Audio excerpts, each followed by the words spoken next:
Tres Zapotes is a major Olmec center. It's often identified as one of the three principal Olmec sites in the Olmec region. This is the starting point of Olmec research. This is one of the pristine civilizations that we see the development of complex society. It gives us that clue on the development of social inequalities. Without any antecedents. There is no influence from some other region.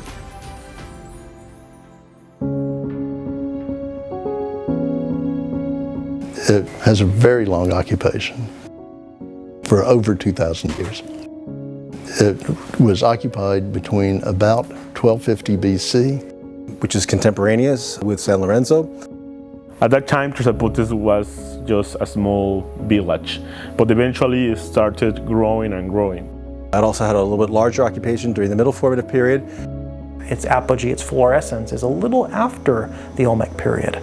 So we have a window into that transitionary period between the Olmec and later groups of the southern and south central Gulf Coast.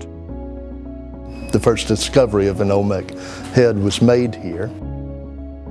What we've found in our investigations here, including the period when leaders were carving monuments in their own honor, their portraits. To do that, you have to have some importance. I did the excavations in Group 1 of Tres Zapotes. That complex is where the Hueyapan Colossal Head was found. What we had found, based on the preliminary research of the ceramics, is that that area was occupied since the Middle Formative period. It seems that even after the Olmec horizon, this place was still occupied, and the Colossal Head was one of the features of that architectural complex. If we consider that artifacts are part of the social world, they could be also considered as social engines. So I'm trying to make an account of their cultural biographies. And it seems that the people that built this place kind of intentionally resettle the monument to make it part of the spatial delimitation of this complex.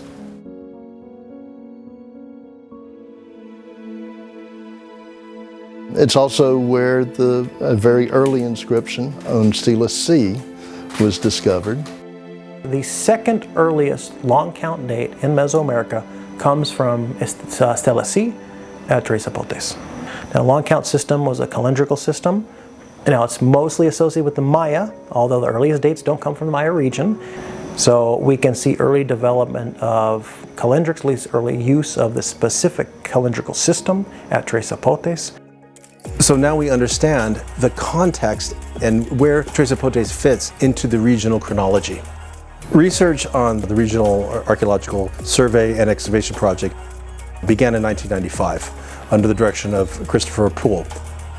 Part of that work was to understand the settlement pattern, in other words, where people were living at the site and how the site was internally organized.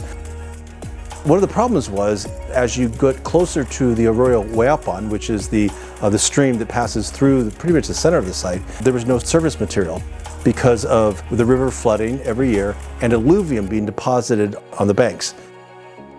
One of the things that we did was establish an auger testing program to evaluate the subsurface remains.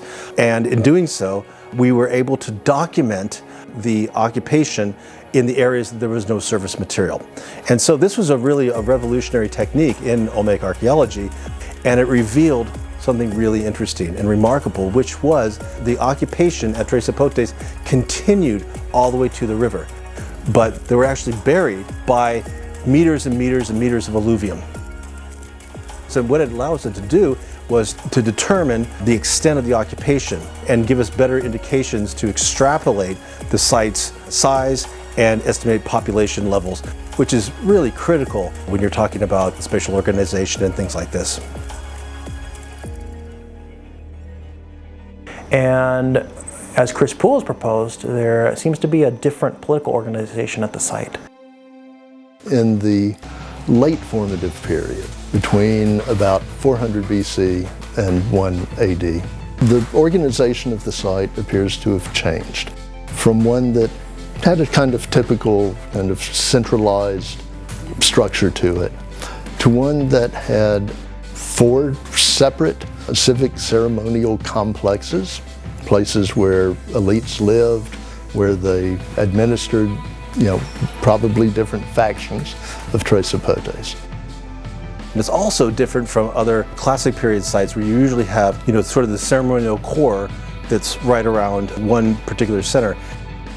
These 4 spots, we call them, originally enough, Group 1, Group 2, Group 3, and the Nestepe group, share a common basic plan of a long mound on the north side of the plaza, conical or pyramidal mound on the west side of the plaza, and a little low, dance platform or altar in the middle of the plaza. And then they elaborated on that in different ways, but these 4 groups share that basic plan. They are equidistant from one another between 945 and 965 meters. We've measured it from the center of each to the other. This speaks to me of a more distributed kind of power structure. Similar to more of a confederation or shared political control at the site. Which is remarkable in the sense that it shows us how political and economic transitions occur through this long period of time. And so how does that happen? Why does that happen? What are the mechanisms for that? How do we get from a society where everyone is pretty much equal to a society where there is systemic inequality? How does that happen? What are the mechanisms for that? And I think that's really important to understand.